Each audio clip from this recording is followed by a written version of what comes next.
Episode number 141. Hello, you're listening to the Career Changemaker podcast. Having the courage to leave a career that you have worked hard to build and try something else can be tough. So in each episode, we dive into key career change strategies so that you have a clear understanding of what is required to transition into a new role or a new industry without feeling like you have to start at the bottom or have to take a massive pay cut, because ain't nobody got time for that.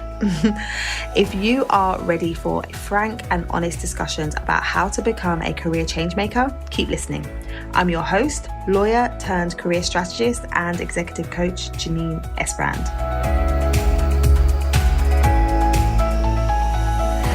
Hello. How are you doing? So I am jumping on again and I'm talking to you about why you need to stop saying that you don't have the experience required to really go for what you want and what you should be doing instead. Okay. So I'm excited to talk about this topic. This is something that comes up a lot when I speak to people who are contemplating making a career move or career change. So we're going to dive. Oftentimes when people are looking at making a career move, or they've decided that what they're doing right now is no longer serving them, or what they're doing right now is no longer the type of work that they want to be doing, they want to be making more of an impact and they want to be doing more in the world. When they decide that, or when they think about that, the next thing that they think about is, well, what else would I do? I've been doing this for so long. I've been in this industry. I've been in this role. I've been in this space for so long, and I don't know what else I would do. Or I know what I'd quite like to do, but I have no idea how I would move into that because I don't have enough experience. So this lack of experience piece comes up a lot. And then people feel like, well, I don't really have experience in that. And I don't want to start at the bottom because I've worked really hard to get to this point in my career. And so the thought of having to start again is not attractive. And so they decide it's not possible for me. And so you may be in that space where you are thinking about other things that you would like to do. You're exploring things. You're looking at job boards. You're looking at job specs. And as you're going down the list of the job spec and you're looking at the different bullet points, you're seeing things that don't necessarily align with the experience that you already have. Like you're seeing that they're asking for this experience, they're asking for that, they're asking for this qualification, they're asking for that. And I don't have all of those things. And because I don't have all those things, that means that it's not going to be possible for me to move into that type of role. So just because of that, you're dismissing and discounting yourself for opportunities. And I understand that. I understand why people do that. It's like, well, if the job spec's asking for this, then that's what must be required for you to move into that. It's a competitive market. And so if I don't have all of those pieces, it's not going to be possible for me to move into that type of role. I get that. I fully understand why you might take that approach. But what I want to talk to you about today is how to shift your thinking a little bit around this and how you can be focusing on other things than I don't have enough experience and this isn't going to be available or possible for me to make this type of transition. Because here's the thing, there's two things that I really want to share with you. So the first is when you are looking at a job specification, and there are a list of things that the company, the organization has stated that they need in a candidate, I want you to realize that whoever has put that job spec together has decided that these are the things that we require. But oftentimes the things that they require that's the surface level. Like we need someone with this much experience. We need someone who has organization skills or who's able to do this or able to do that, or they've got experience in certain areas. But what most people don't take the time to do is consider what is the reason behind the bullet point. What is the reason behind the bullet point? Like, why have they put that down? Why is that important to them as an organization? So when you're looking at an organization, are you really thinking beyond just the job spec and looking at why are these different elements important? Because when you take the time to go a little bit deeper, what you might recognize is, okay, I don't have that specific thing that they've stated on the job spec. However, knowing what they're trying to achieve, knowing what their objectives are, knowing where we are in terms of the marketplace and the timing, there may well be some really brilliant experience that you already have that is really relevant to this organization. So when you're able to do that, when you're able to think on that level, you recognize that your first port of call doesn't need to be, okay, what does the job spec say? What do I need? Your first port of call is really about you doing an audit and fully understanding your brilliance and how awesome you are.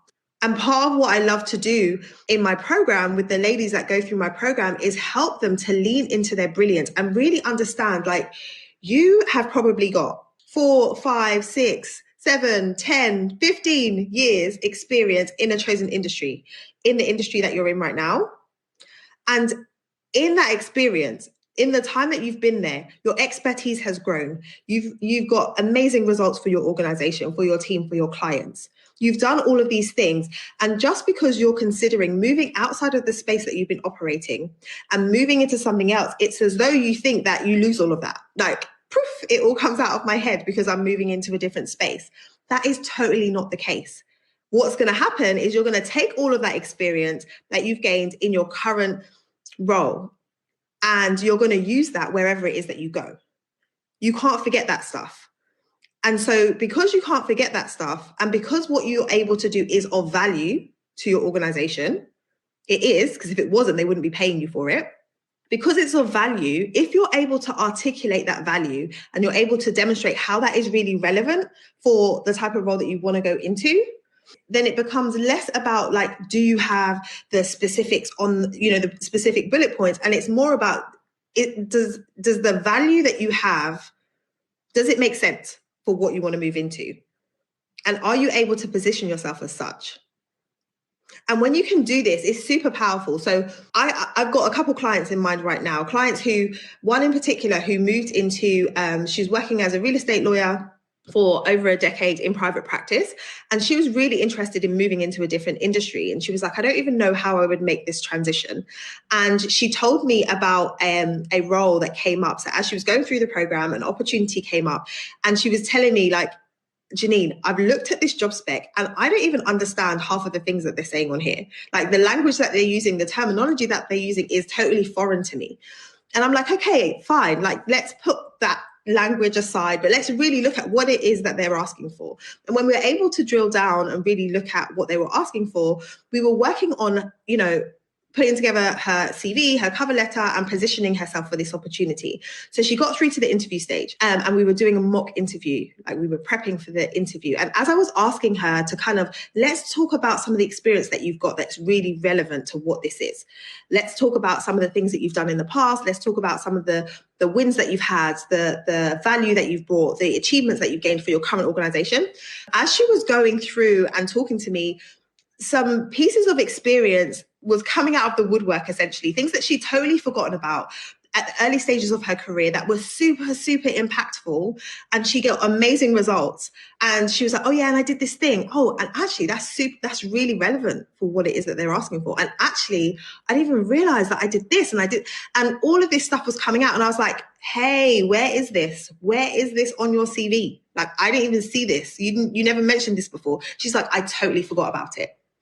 And that right there is the thing. There's so much that you have done. There's so much that you have been able to achieve that you forget about.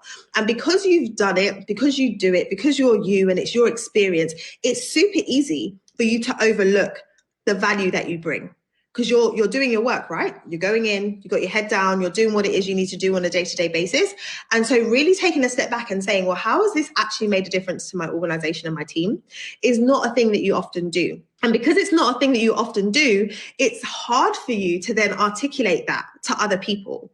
It's hard for you to even see the value that you're able to bring to another organization. So when you're able to, like, really fully lean into your brilliance, like really fully say, like, I actually have a lot to offer and I'm owning what I have to offer. When you can do that, then it shifts things massively, because there's a level of confidence that comes when you're able to identify what you've actually done.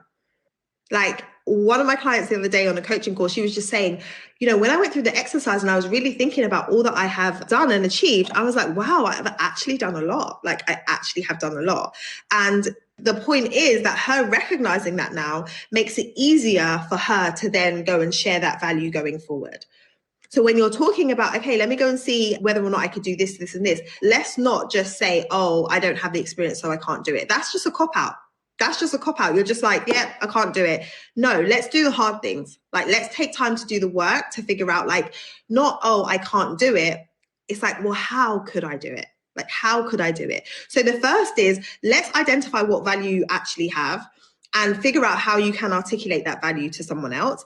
And then the second thing is recognizing that, yes, there may be some skills gaps. There may be some areas in your expertise, your experience that isn't quite there. So there's some industries where you have to have some specifics and you need to be able to have certain things. And maybe those things are missing. But what I want to tell you is that just because it's missing, just because you don't have this particular experience with a certain piece of software or a certain experience with a certain, like principle or method or whatever it is, that doesn't mean that you have to go back to school and study for 2 years, get a master's, get an MBA and go back to the drawing board. You don't necessarily have to do that. So there's other ways for you to educate yourself and build your own curriculum so that you can bridge the gap. So what you want to do is identify what those gaps are and then figure out, well, what would be my plan to bridge those gaps? What would I need to do for me to get confident in those areas that I feel like I'm lacking so that I can perform the best in this type of role? So really thinking about it objectively and strategically rather than feeling like your default is I need to go back and get another degree.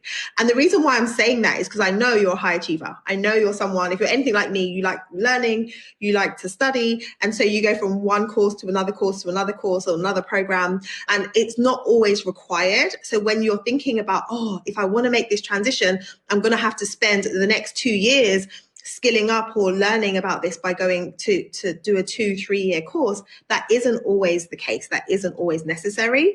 So we want to be looking at, how do I identify what I've actually got that I can leverage? And then how am I going to look at the path of least resistance? So what do I need to do to be able to get me to where it is I want to go? When you know what the what is, and you're saying, okay, that's what I'm going for. This piece now is when you're starting to think about the how. Like, how would I actually build the bridge from where I am now to where it is I want to go? And I know it's a lot. I know it might not be the way that you've been thinking about approaching your job search. And this is why we have a whole, a module in our program dedicated to this, because it's not necessarily easy and it isn't easy to think about it for yourself. So when I'm thinking about my experience or you're thinking about your experience, you might not really notice the value in it. But it's when you explain it to me or you bring it to a coaching call and you're saying it and other people are like, hey, that is so, so valuable. Like, did you not realize that you get those light bulb moments? And it's so beautiful to see when people go from feeling like, I don't even know what I'd bring to the table to like, do you know what? I've actually got a lot. There's a lot here that I can draw on. And so that's what we really do inside the program. So I just want to encourage you, as you are thinking about what the next steps can be for you and you're thinking about what it is that you want to do, don't discount yourself too easy.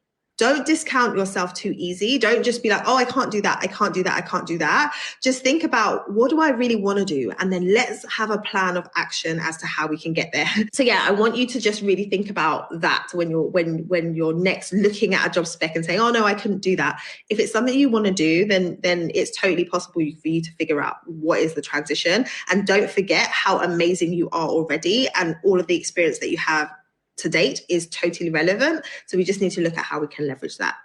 Right? So that's all I have for you. Thank you for being here. Be awesome. Go out there and really think about what you want and make sure that you're thinking about your plan of action as to how to get there. Are you eager to get unstuck and figure out what you would actually like to do with your career next? Have you been going around in circles trying to figure it out but getting no further forward? If so, you're going to love today's sponsor, my signature group program, the Career Clarity Academy. Changing career direction can feel overwhelming and daunting, but it doesn't have to be.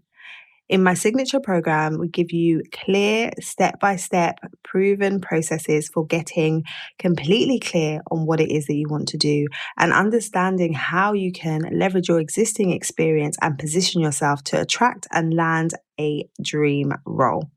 To find out more, head over to lightboxcoaching.com/academy. Thank you for listening to this episode of the Career Changemaker podcast. If you enjoyed today's episode, I would love for you to let me know what your biggest takeaway has been. So head over to Instagram, tag me at Career Changemaker, and let me know your thoughts. What did you like most about today's episode? I look forward to hearing from you. Until next time, keep working towards your career goals, and we will speak very, very soon.